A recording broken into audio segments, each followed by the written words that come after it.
next chord we're going to talk about is the A chord.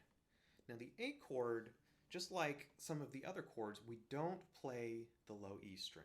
So again, on the diagram, you'll see that there's an X that shows that we don't play that string.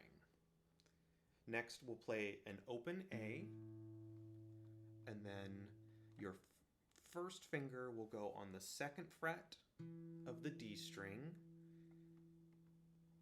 Your middle finger will go on the second fret of the G string, and then your ring finger will go on the second fret of the B string, and finally we'll play an open high E. We put those all together, and it sounds like this.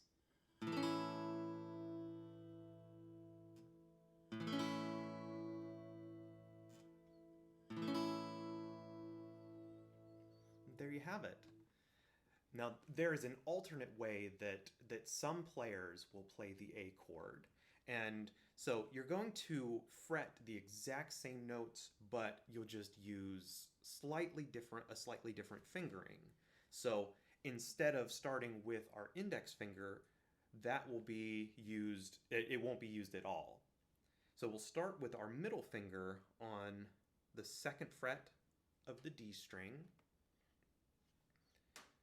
third finger or ring finger on the second fret of the G string, and then your pinky, fourth finger, on the second fret of the B string. And again, A and high E are open. So it sounds exactly the same.